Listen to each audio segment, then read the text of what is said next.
মেয়েরা আমরা আজকে রেভারেন্ড লালবিহারী দের ফোক টেলস অফ বেঙ্গলের আরও একটা গল্প শুরু করব, ঘোস্টলি ওয়াইফ।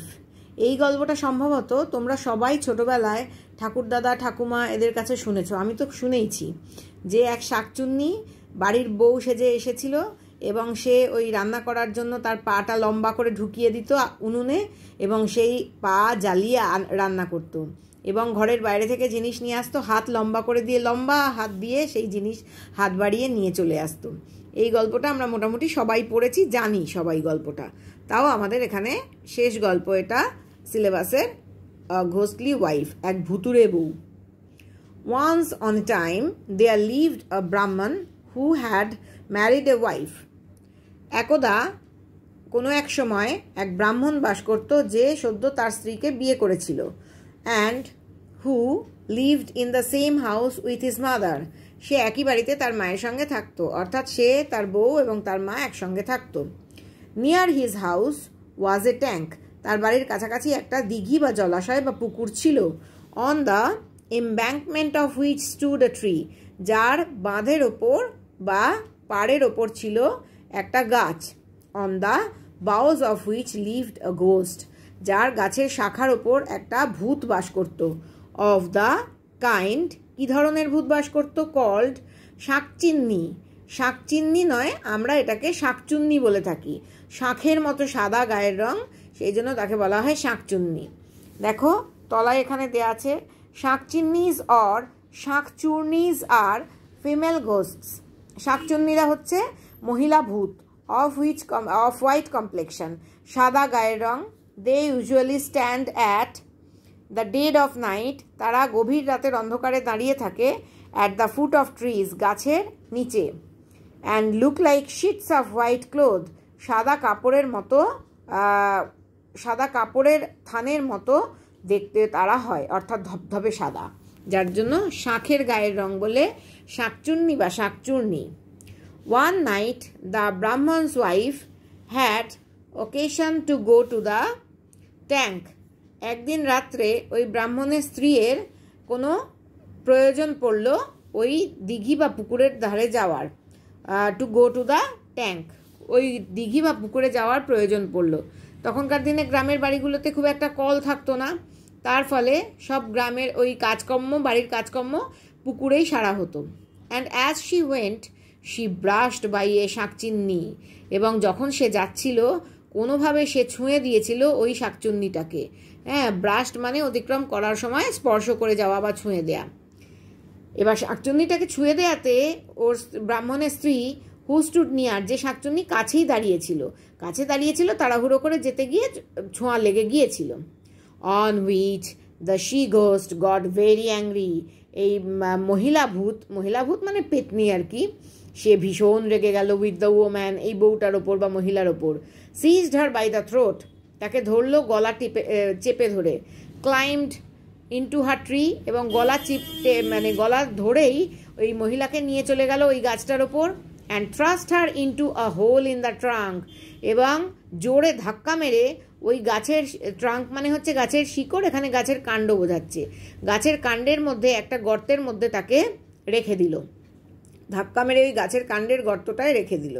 দেয়ার দ্য ওম্যান লে almost dead with fear.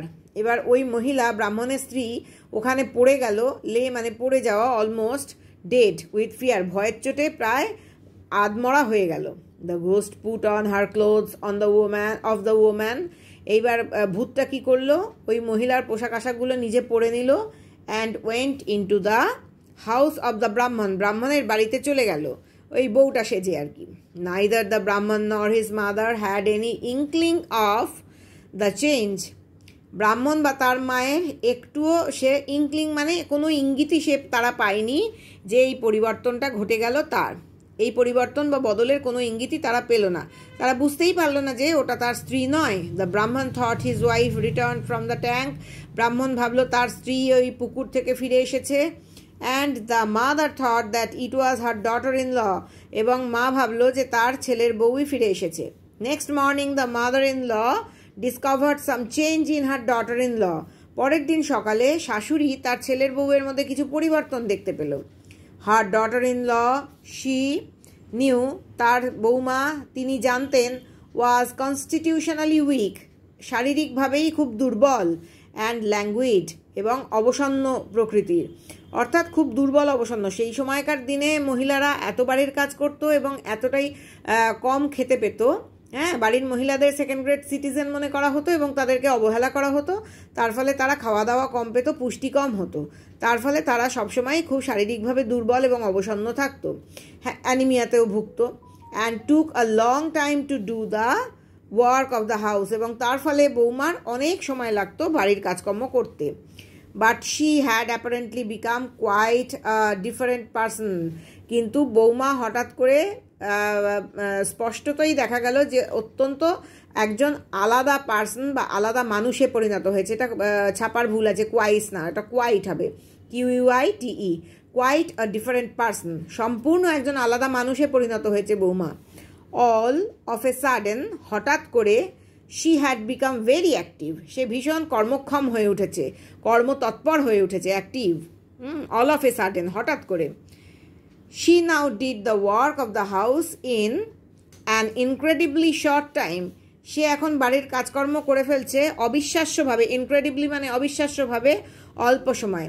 সাসপেক্টিং nothing, তা শাশুড়ি কিছুই সন্দেহ করলো না।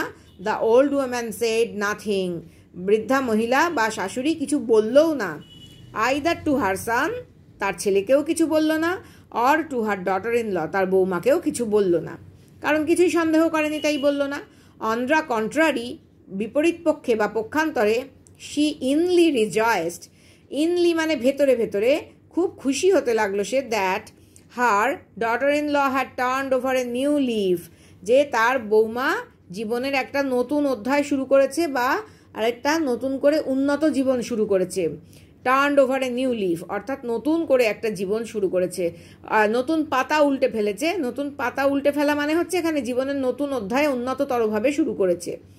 But her surprise became everyday greater and greater, কিন্তু তার বিস্ময় প্রতিদিনই একটু একটু করে বেড়ে উঠতে লাগলো, গ্রেটার অ্যান্ড গ্রেটার, আরও বেড়ে উঠতে লাগলো। The cooking of the house hold was done in much less time than before, বাড়ির রান্না, হাউস হোল্ড মানে বাড়ির, কুকিং রান্না, বাড়ির রান্না আগের থেকে অনেক কম সময় হয়ে যাচ্ছিল। When the mother in law wanted the daughter in law to bring anything from the next room, শাশুড়ি যখনই চাইতেন তার বৌমা তাকে পাশের ঘর থেকে কিছু একটা এনে দিক, it was brought in much less time than was required, এবং যতটা মানে এটাকে আনতে সময় লাগতো এটা required in walking from one room to the other, অর্থাৎ এক ঘর থেকে আরেক ঘরে হেঁটে গিয়ে যতটা সময় দরকার ছিল তার থেকে অনেক কম সময় বৌমা সেটা এনে দিত। তা এরকম ধরনের এক্সট্রাঅর্ডিনারি ক্ষমতা ভূতের মতো যদি আমাদের সবার থাকে ভালোই হয়, কারণ সত্যি কথা বলতে কি এখনও বাড়ির মেয়ে এবং মহিলারা সবচেয়ে বেশি অবহেলিত হয়। ছেলেরা যতটা ভালো খাবার দাবার পায়, ছেলেরা যত ভালো খেতে পায়, যত বেশি গুরুত্ব পায় বা যত তাদেরকে তোয়াজ করে রাখা হয়, মেয়েদের তো রাখা হয় না। তো সেক্ষেত্রে আমাদের যদি এরকম অমানবিক কিছু গুণ থাকতো যে সত্যি সত্যি আমাদেরও এরকম একটা অদ্ভুত ক্ষমতা রয়েছে বা শক্তি রয়েছে যাতে আমরা অনেক দ্রুত কাজকর্ম সেরে ফেলতে পারছি, তাহলে কিন্তু মন্দ হতো না, তাই না? The ghost instead of going inside the next room, এবার ভূতটা কী করতো, পাশের ঘরে যাওয়ার পরিবর্তে would stretch a long arm, stretch মানে বাড়িয়ে দিত একটা লম্বা হাত। For ghosts can lengthen or shorten any limb of their bodies, কারণ ভূতেরা তাদের বড় হাত মানে যে কোনো অঙ্গ প্রত্যঙ্গ বড় করতে পারতো আবার ছোটও করে ফেলতে পারতো। লিম্ব মানে হচ্ছে অঙ্গ বা প্রত্যঙ্গ তাদের দেহের অঙ্গ প্রত্যঙ্গ যে কোনো একটা বড় করতে পারতো, ছোট করতে পারতো। From the door and get the thing, দরজা থেকে সে হাত বাড়িয়ে দিত লম্বা করে এবং যে জিনিসটা দরকার ছিল সেটা নিয়ে আসতো। One day the old woman observe the ghost doing this, একদিন ওই বৃদ্ধা মহিলা প্রথমে ভেবেছিলেন যে বৌমা তো খুব শয়তান, হ্যাঁ, কারণ সে খুব ধীরে ধীরে কাজ করে, অবসন্ন, হ্যাঁ, দুর্বল প্রকৃতির, তাতে তার খুব রাগ হতো নিশ্চয়ই, কারণ না হলে হঠাৎ দ্রুত কাজ করে ফেলছে বৌমা সব কিছু, তাতে সে খুশিই বা হবে কেন? তার মানে ওই ধীরে ধীরে কাজ করাতে সে খুব ক্রুদ্ধই ছিল। একদিন এই বৃদ্ধা মহিলা দেখে ফেললো এই ভূতটাকে ওই কাজটা করতে, অর্থাৎ হাত লম্বা করে বাড়িয়ে জিনিস নিয়ে আসতে। She ordered her to bring a vessel from some distance, শাশুড়ি আদেশ দিল বৌমাকে একটা ভেসেল মানে হচ্ছে পান পাত্র, কোনো কিছু পান করার জন্য এই পাত্র ব্যবহার করা হয়, একটু দূর থেকে নিয়ে আসার জন্য। And the ghost unconsciously stretched her hand to several yards distance. এবং ভূতটা কী করলো, বেখেয়ালে বাড়িয়ে দিল লম্বা করে তার হাতটাকে অনেক গজ দূরত্বে। And brought it in a thrice, এবং ওই ভেসেল বা পানপাত্রটা নিয়ে এলো মুহূর্তের মধ্যে, ইন এ ট্রাইস মুহূর্তের মধ্যে। The old woman was struck with wonder, এইবার বৃদ্ধা মহিলাটি অভিভূত হয়ে পড়লেন বিস্ময়ে। স্ট্রাইক মানে আশ্চর্য হয়ে যাওয়া, স্ট্রাক অভিভূত হয়ে পড়লেন বিস্ময়ে অ্যাট দ্য সাইট, এই দৃশ্য দেখে। She said nothing to her, তিনি বৌমাকে কিছু বললেন না, but spoke to her son, কিন্তু ছেলেকে বিষয়টা বললেন। Both mother and son began to watch the ghost more narrowly, এইবার মা এবং ছেলে একই সঙ্গে শুরু করলো ওই ভূতটাকে খুব কেয়ারফুলি নজর করতে বা পর্যবেক্ষণ করতে। ওয়াচ মানে পর্যবেক্ষণ করা, ন্যারোলি মানে কেয়ারফুলি বা খুব যত্ন সহকারে তারা ভূতটাকে লক্ষ্য করতে শুরু করলো। ওয়ান ডে, তারা তো তখনও জানে না যে ওটা ভূত, তারা জানে ওর বৌমাই বা ব্রাহ্মণ জানে তার বউ, তাই তারা খুব খেয়াল করে নজর করতে শুরু করলো যত্ন করে। One day the old woman knew that there was, একদিন বৃদ্ধা মহিলা জানতেন যে there was no fire in the house, বাড়িতে কোনো আগুন নেই। And she knew also that her daughter in law had not gone out of doors to get it, এবং তিনি সেটাও জানতেন যে তার বৌমা বাইরে কোথাও যায়নি আগুন আনতে। অ্যান্ড ইয়েট, কিন্তু তা সত্ত্বেও, স্ট্রেঞ্জ টু সে, মানে বলতে গেলে অদ্ভুত লাগে, the hearth in the kitchen room, রান্নাঘরের উনুনটা was quite in a blaze, হ্যাঁ, আগুনের শিখা তার মধ্যে যথেষ্ট পরিমাণে ভালোভাবেই জ্বলছিল। অর্থাৎ হার্থ বা উনুনে, রান্নাঘরের উনুনে আগুন বেশ ভালোভাবেই জ্বলছিল। এই পর্যন্ত থাক আজকে।